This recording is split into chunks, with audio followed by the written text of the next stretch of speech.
والسلام على سيد الأنبياء والمرسلين وعلى آله وأصحابه أجمعين. أما بعد فأعوذ بالله من الشيطان الرجيم. بسم الله الرحمن الرحيم.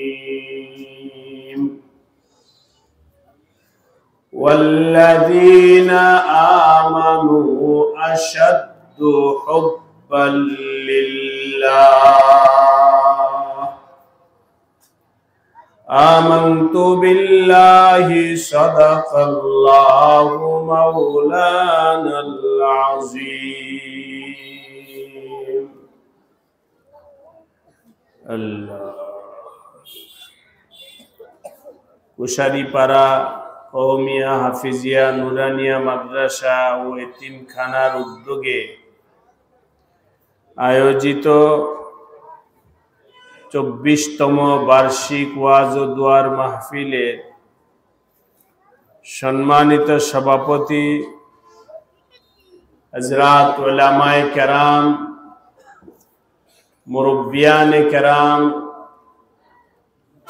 যুবক ভাইরা, পর্দার আড়ালে আমার মা ও বোনেরা, আল্লাহ রাব্বুল আলামিনের দরবারে অসংখ্য শুকরিয়া যে আল্লাহ রাব্বুল আলামিন মেহেরবানি করে দয়া করে আমাদেরকে আজকের এই মোবারক মাহফিলে আসার বসার তৌফিক দান করেছেন। সকলে শুকরিয়া আদায় করে বলি আলহামদুলিল্লাহ। আমার ভাই ও দোস্ত, আমি আপনাদের সামনে পবিত্র কোরআনে কারীমের সূরাতুল বাকারা 165 নম্বর আয়াত তেলাওয়াত করেছি। এই আয়াতের একটা অংশ আপনাদের সামনে পাঠ করেছি। এর থেকে কিছু আলোচনা করা হবে। আল্লাহ তাআলা আমাদের সবাইকে পবিত্র কোরআনে কারীমের আলোচনা দিল দিয়ে মন দিয়ে শোনার তৌফিক দান করেন। ভাই ও দোস্ত, বলেন তো ভাই, আমাদেরকে সৃষ্টি করেছেন কে? আমাদের রিজিকের মালিক কে? হায়াত মওতের মালিক কে? সুস্থতা অসুস্থতার মালিক কে? ওই আল্লাহকে যারা মানবে, আল্লাহ তাআলার প্রতি যারা ঈমান আনবে, যারা আল্লাহ পাকের হুকুম মাইনা চলবে, যারা আল্লাহ তাআলার সন্তুষ্টি অর্জন করতে পারবে, আল্লাহ তাআলা তাদের জন্য জান্নাত প্রস্তুত করে রেখেছে। আর ভাই ও দোস্ত,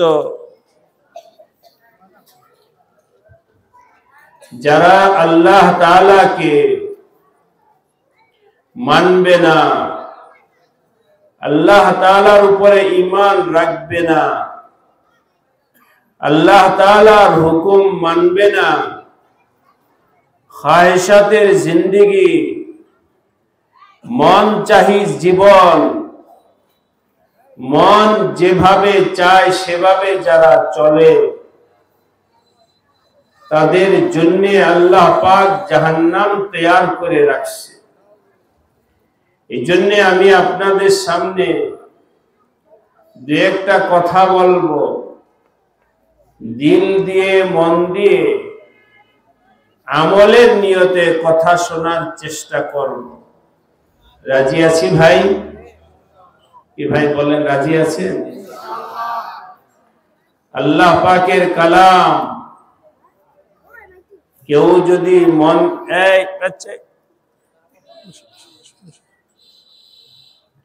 আল্লাহ পাকের কালাম কেউ যদি মন দিয়ে শোনে, হাদিসের কিতাবের মধ্যে আসছে নবী আলাইহিস সালাতু ওয়াস সালাম বলেন, কিতাবে আসছে বদর যুদ্ধের সময় কিছু কাফের, এই ভিডিও না করলে ভালো, আমার সবার জন্য কেউ ভিডিও না করে। নবী আলাইহিস সালাতু ওয়াস সালামের কাছে কিছু কাফের বন্দী হয়ে আসছে বদর যুদ্ধে। যখন তারা বন্দী হয়ে আসছে, বন্দী হয়েছিল, তখন মক্কা থেকে কিছু লোক নবীজির কাছে একটা ওয়াফদ আসছে ছুটায়া নেওয়ার জন্য, সুপারিশের জন্য। যখন এই কাফেলাটা মদিনা শরীফে আইসা উপস্থিত হয়েছে, ওই সময় নবী আলাইহিস সালাম মাগরিবের নামাজ এর ইমামতি করতেছিলেন। সাহাবায়ে কেরাম নবীজির পিছনে নামাজে ইক্তেদা করেছেন, নবী আলাইহিস সালাম নামাজ পড়াইতেছে। কাফেরেরা ভাবলো যেহেতু উনি নামাজ পড়তেছেন, নামাজ পড়া শেষ হোক, এরপরে ওনার সাথে কথা বলব। যেহেতু কাফেরদের উপর তো নামাজ নাই, নামাজের বিধান কাফেরদের উপরে নাই, কি বলেন আছে? নামাজ ফরজ কাদের উপর? জোরে বলেন। মুসলমানের উপরে নামাজ ফরজ। যাকাত ফরজ কার উপরে? মুসলমানের উপরে। রমজানের রোজা কাদের উপরে ফরজ? মুসলমানের উপরে। হজ কাদের উপরে ফরজ? মুসলমানের উপরে ফরজ। কোন কাফেরের উপরে নামাজ, রোজা, হজ, যাকাত ফরজ নয়। যেহেতু তাদের উপরে নামাজ ফরজ নয়, এই জন্য তারা এদিক সেদিক গল্পের মধ্যে লাইগা গেল। আচ্ছা, ওরা নামাজ পড়া শেষ করুক, তারপরে আমরা যাব। তাদের মধ্যে একজন কাফের ছিল,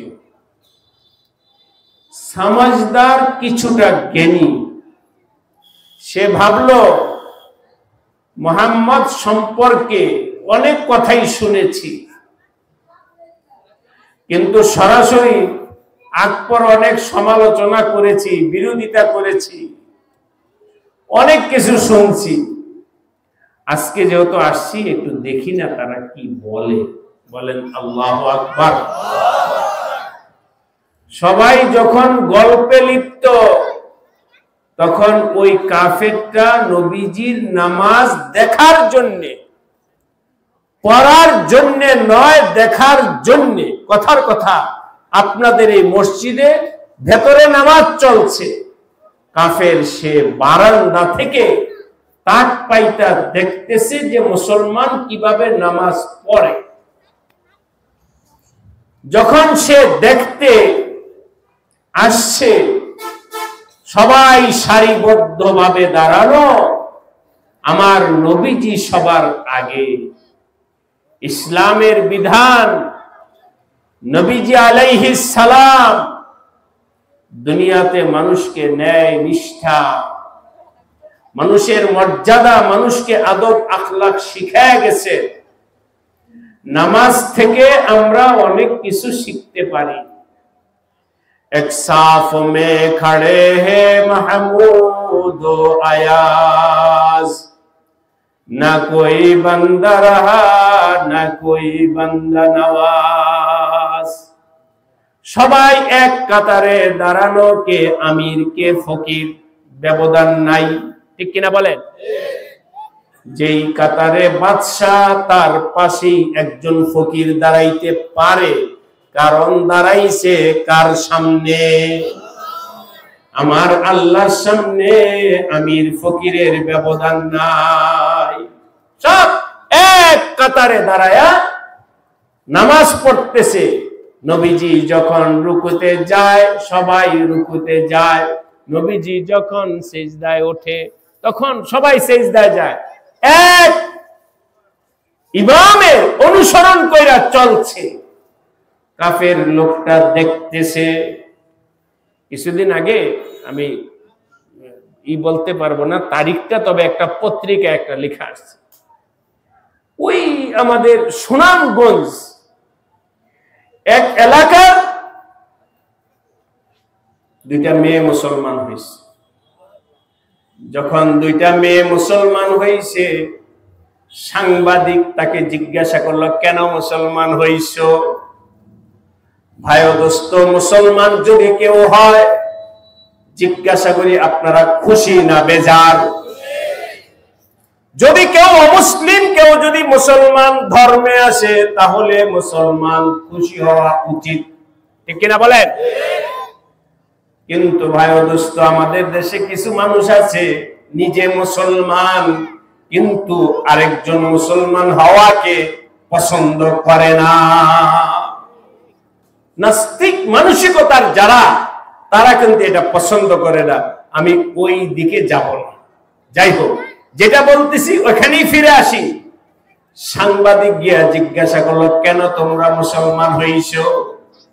মেয়েটা বলল, আমি একবার আমাদের ঘরের দোতলা থেকে জানালা দিয়ে তাকায় আছি, দেখতেছিলাম এক মুসলমান মারা গেছে, তাকে সুন্দর করে নতুন কাপড় পরানো হয়েছে, নতুন কাপড়, আতর, সুরমা, খুশবু দিয়া কান্দে কইরা নিয়ে যাইতেছে। বলেন না সুবহানাল্লাহ।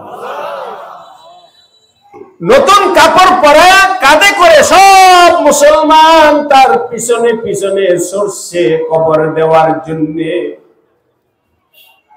তখন আমার মনের মধ্যে একটা তাড়া দিল, আমার ধর্মে, আমি যেই ধর্মে আছি, এই ধর্মে কেউ মারা গেলে এই ইজ্জত সম্মান করে না, কিন্তু ইসলাম ধর্মে মারা যাওয়ার পর আত্মীয় স্বজন, ধনী গরিব সবাই মিলে তার জানাজার নামাজের জন্য হাজির হইতেছে, কান্দে করে নিয়ে যাইতেছে, ইজ্জত সম্মানের সাথে কবরে রাইখা আসতেছে। আমার ধর্মে মারা গেলে তো এই সম্মান নাই। যেই ধর্মে অনুসরণ করলে মারা যাওয়ার পরে ইজ্জত বাড়ে, মনের মধ্যে আসলো ওই ধর্মটাই সঠিক ধর্ম। বাস, তখন থেকে ভাবতে ভাবতে ইসলাম সম্পর্কে জানা শুরু করলাম। যত জানতে চাইলাম ততই দিল খুলতেছে, যত আগে বাড়লাম ততই দেখি পথ উন্মুক্ত হইতেছে। হইতে হইতে এক সময় আল্লাহ পাক আমার দিলের মধ্যে সিদ্ধান্ত দিয়ে দিয়েছে কালিমা পড়ার। আমি কালিমা পড়ে স্বেচ্ছায় মুসলমান হয়ে গেছি। ভাই দোস্ত, আমার নবীজি সাহাবীদেরকে নিয়ে কিভাবে নামাজ পড়ান দেখার জন্য কাফের হাজির হইছে। যখন কাফের হাজির হইছে, তো নবীজি কেরাত পড়তেছে। আপনারা তো সবাই মাশাআল্লাহ কমবেশ জানেন, মাগরিবের নামাজ কয় রাকাত জানি ফরজ? 3 রাকাত। 3 রাকাত মাগরিবের নামাজ ফরজ। তার মধ্যে প্রথম 2 রাকাতে ইমাম সাহেব জোরে তেলাওয়াত করে, যিনি ইমাম হন সূরা ফাতিহা জোরে পড়েন, মুসল্লিরা তার কেরাত শুনবে, সূরা ফাতিহা শুনবে, অন্য সূরা শুনবে। নবীজি পড়তেছেন, সাহাবায়ে কেরাম শুনতেছেন। নবীজি ওই দিন সূরা তুরের আয়াত তেলাওয়াত করতেছিলেন, ইন্না আযাবা রাব্বিকা লাওয়াকি, ইন্না আযাবা রাব্বিকা লাওয়াকি। হে আল্লাহর বান্দারা শুনে নাও, যদি তোমরা আল্লাহকে না মানো, ঈমান না আনো, আল্লাহর হুকুম মোতাবেক জীবন যাপন না করো, অবশ্যই আল্লাহর আযাব দ্বারায় তোমরা আক্রান্ত হইবা, সেখান থেকে বাঁচানেওয়ালা কেউ থাকবে না। ভাই দোস্ত বলেন তো, কবরের আযাব থেকে টাকা দিয়ে মুক্তি পাওয়া যাবে? হ্যাঁ, ছেলে মেয়ে দিয়া, আত্মীয় স্বজন দিয়া, মা বাবা, বংশ, কেউ তোমার পাশে দাঁড়াবে না। আমার আল্লাহ কোরআনে বলে দিয়েছেন, ইয়াউমা ইয়াফিরুল মারউ মিন আখিহি ওয়া উম্মিহি ওয়া আবিহি। ভালো কইরা বুঝা না, ওই দিনের কথা স্মরণ করো যেদিন বিপদে পড়লে তুমি তোমার মাকে পাইবা না, বাবাকে পাইবা না, স্ত্রীকে পাইবা না, ছেলে মেয়েকে পাইবা না, কাউকে কাছে পাইবা না। নিজের হিসাব নিজেই দিতে হবে। ওই দিনের কথা স্মরণ করো। নবীজি যখন দোস্ত পড়তেছিলেন ইন্না আযাবা রাব্বিকা লাওয়াকি, কাফের ছিল, কিন্তু কোরআনের যেহেতু তাদের মাতৃভাষা আরবি, কি বললো এটা তারা বুঝতে পারে। আমি এভাবে আমার সাধারণ ভাইদেরকে বোঝানোর জন্য বলি, বিদ্যুৎ যদি এই যে এখানে বিদ্যুতের সাথে সংযোগ আছে, এই তারের ভেতরে যদি সামান্য একটু লিক হয়ে যায়, সামান্য যদি একটু লিক হয়, সেখানে যদি হাত লাগে, শর্ট মারবে কিনা? মারবে, শর্ট মারবে। এখানে হাত লাগলেই শর্ট মারবে, ইচ্ছায় হাত লাগুক অথবা অনিচ্ছায় হাত লাগুক। বিদ্যুতের তারের ভেতরে হাত লাগলে শর্ট মারতে যেমন দেরি হয় না। জানি না আপনারা আমার কথা বলছেন কিনা, তবে না বোঝার কারণে আমি আপনাদের এলাকারই সন্তান, মানে মুন্সিগঞ্জের সন্তান, আমাদের বাড়ি টঙ্গিপাড়ি দিঘির পাড়, এই এলাকার সন্তান। যাই হোক, না বোঝার কিছু না, একটু খেয়াল করে শুনতে হবে। ওই যে কাফেরটা, সে কি গল্পে লাগছে না নবীজিকে দেখতে আসছে? মানে আছে আপনাদের? নবীজিকে, নবীজির নামাজ দেখতে আসছে, নবীজি কি করেন তা শুনতে আসছে। সুতরাং এখান থেকে একটা শব্দ আমি আপনাদের অন্তরে দিতে চাই, ওই কাফেরটার ভেতরে আগ্রহ জানার ছিল কিনা? জানার কি ছিল? নতুবা সবাই তো গল্প গুজব করতেছে, সে কেন এখানে আগে বাইরে আসলো? তার ভিতরে জানার আগ্রহ ছিল, শোনার আগ্রহ ছিল, দেখার আগ্রহ ছিল। মিয়ানে আশিক ও মাশুকের রঞ্জিশ, কেরামান কাতিবিরা হাম খবর নিস। ভাই দোস্ত, সারা দুনিয়া কার হুকুমে চলে? আমার আপনার মনটা কার হুকুমে চলে? আল্লাহ আমাদের সবাইকে বুঝবার, মানবার, আমল করার তৌফিক দান করেন। মাঝে মধ্যে আমাদের মুসল্লি দিদি ভাইরা বলে, হুজুর অমুক একদিন আপনি বয়ান করেছিলেন, বয়ানটা অনেক ভালো লাগছে, বয়ানের পর থেকে আমলটা শুরু হয়েছে, অথচ আমার নিজেরও মনে নাই। কিন্তু সে আল্লাহর কোন না কোন বান্দা দিলের মধ্যে আটকায়া নিছে কথাটা, আমল শুরু কইরা দিছে। এখানেও এমন কোন আল্লাহর বান্দা থাকতে পারে যারা কথা শুই না আমল করবে। আল্লাহ আমাদের সবাইকে আমল ওয়ালা হওয়ার তৌফিক দান করেন। তবে নিজেরও একটু সদিচ্ছা লাগবে, ঠিক কিনা বলেন? হেদায়েতের মালিক আল্লাহ, আল্লাহ পাক হেদায়েত দিবেন, তবে দোস্ত নিজেরও একটু সদিচ্ছা লাগবে। কাফেরটা যখন আগায় আসছে আমার নবীজিকে দেখার জন্য, শোনার জন্য, নবীজির নামাজ সম্পর্কে জানার জন্য, আল্লাহ পাক ওই কাফেরের দিলটাকে পরিবর্তন করে দিয়েছে। এই আয়াত যখন শুনছে ইন্না আযাবা রাব্বিকা লাওয়াকি, তখন এই আয়াতের নূর, আলোটা তার অন্তরকে আলোকিত করে ফেলছে। কেন? যেমন হঠাৎ করে সে ভিন্ন একটা জগতে চলে গেছে, চোখ চিন্তার জগতে। কি করব, কি করব? এখানে তো আল্লাহ যেটা বলছে যে সঠিক মনে হচ্ছে, আমার জিন্দেগি তো উল্টা। আল্লাহ যেটা বলছেন এটা তো সঠিক, কি করব, কি করব? চিন্তা করতে করতে আল্লাহ পাক তার অন্তরের ভিতরে ঈমানের নূর দিয়ে দিয়েছে। যাই হোক, আমি ওই আলোচনায় যাব না। নবীজির সাথে আলোচনার পর যখন বাকি সবাই আবার মক্কায় ফেরত যাবে, সবাই প্রস্তুতি নিতেছে, বাড়িতে ফিরে যাবে, কিন্তু ওই ব্যক্তিটার মধ্যে বাড়িতে যাওয়ার আগ্রহটা তেমন বোঝা যাইতেছিল না। বাকি সবাই বলতেছিল, আরে ভাই যাবে না, চলো দেশে যাইয়া, কথা তো হয়ে গেছে, যাইবা না? সে বলে, না যাব না। কেন? কি সমস্যা, যাইবা না কেন? বলল, মুহাম্মদ সাল্লাল্লাহু আলাইহি ওয়াসাল্লামকে দেইখা, তার নামাজ দেইখা, কোরআন শুইনা আমার দিল এই কথা সাক্ষী দিছে মুহাম্মদ সত্য নবী। মুসলমান হয়ে গেছে, মুসলমান হয়ে গেছে। কোরআনের তেলাওয়াত শুইনা মুসলমান হয়েছে, কোরআনের তেলাওয়াত শুইনা মুসলমান হয়েছে। ভাই ও দোস্ত, আমরা যদি মন দিয়ে দিল দিয়ে আল্লাহর কালাম শুনি, তাহলে আমাদের অন্তত এই কোরআনের বরকতে পরিবর্তন হতে পারে। ঠিক কিনা বলেন? আল্লাহ আমাদের সবার দিলকে পরিবর্তন করার তৌফিক দান করেন। আমি সূরাতুল বাকারার একটা আয়াতের একটা ছোট একটা অংশ, ছোট অল্প একটু অংশ তেলাওয়াত করেছি। এটা জানি না আপনাদেরকে বুঝাইতে পারবো কিনা, এ সম্পর্কে ছোট্ট একটু কথা বলতেছি। আল্লাযীনা আমানু আশাদ্দু হুব্বাল লিল্লাহ, যারা ঈমান আনছে আল্লাহর উপরে, লা ইলাহা ইল্লাল্লাহ মুহাম্মাদুর রাসূলুল্লাহ, এই কালিমা পড়নে ওয়ালা যারা, তাদের অবস্থা কেমন হওয়া উচিত এটা আমার আল্লাহ কোরআনে কারীমের এই আয়াতের মধ্যে বলে দিয়েছে।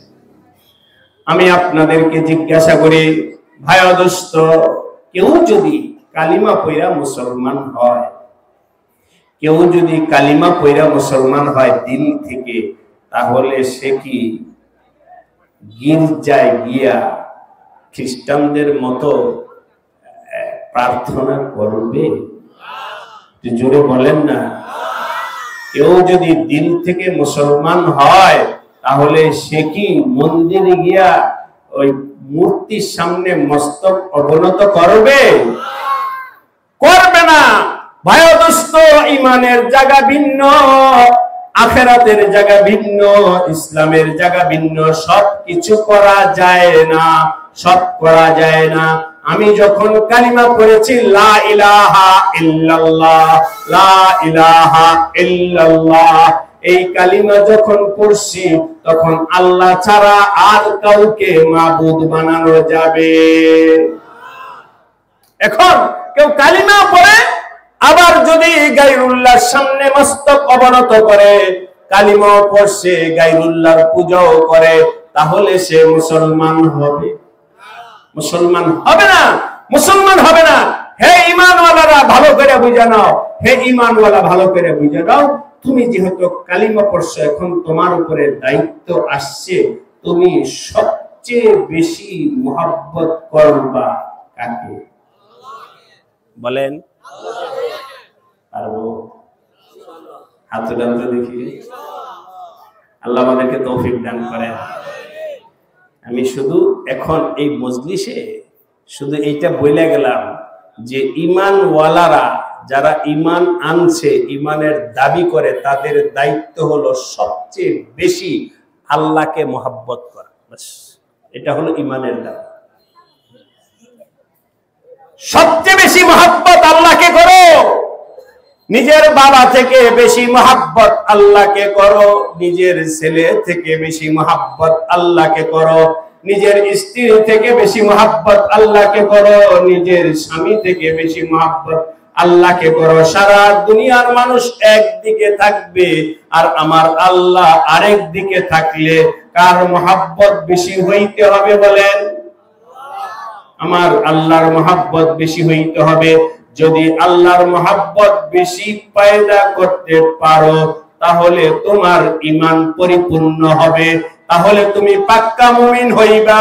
আর যদি আল্লাহর মহব্বত পরিপূর্ণভাবে অন্তরে ঢুকাইতে না পারো, তাহলে ঈমান পরিপূর্ণ হবে না, ঈমান পরিপূর্ণ হবে না।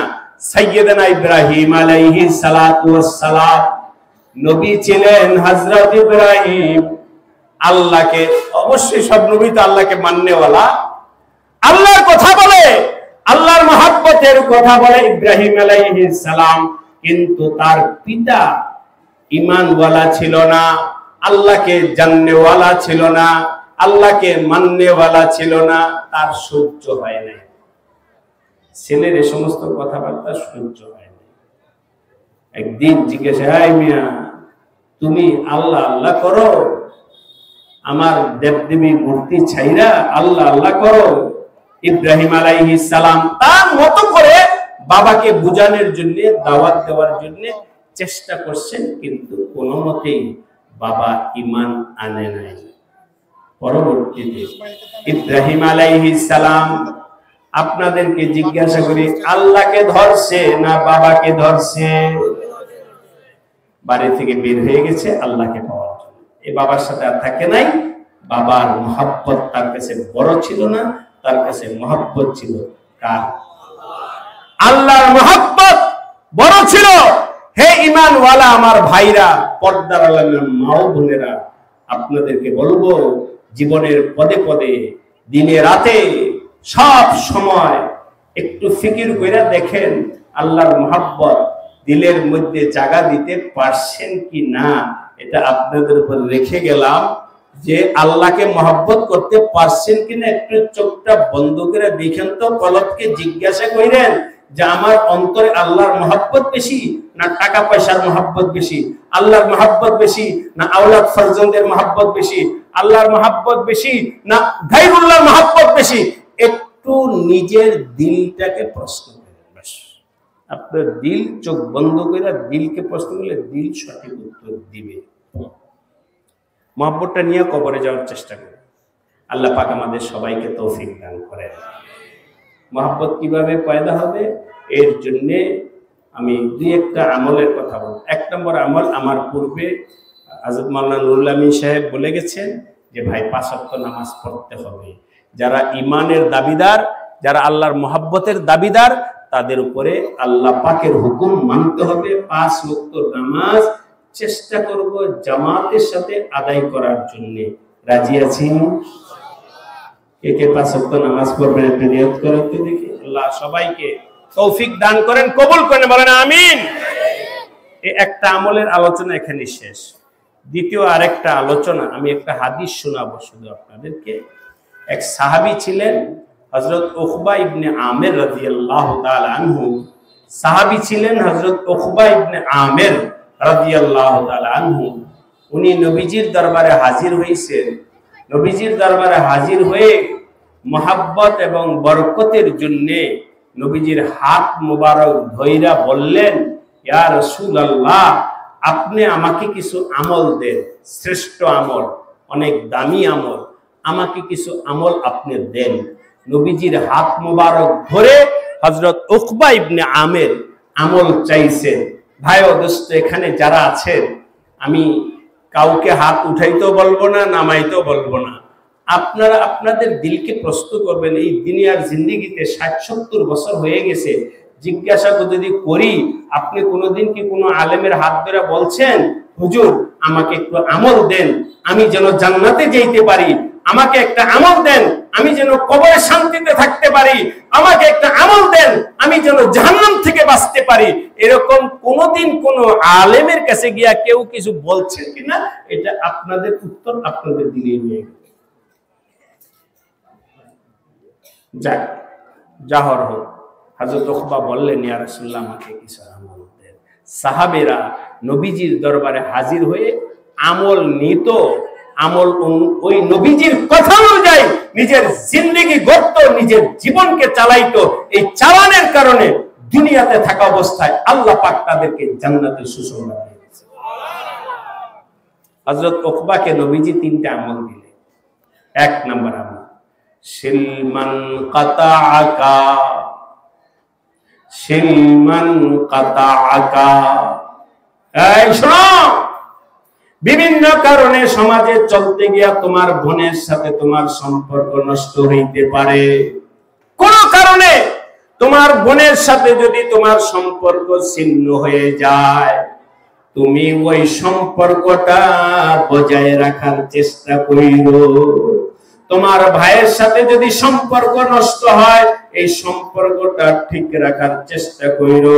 প্রতিবেশীর সাথে যদি সম্পর্ক নষ্ট হয় এই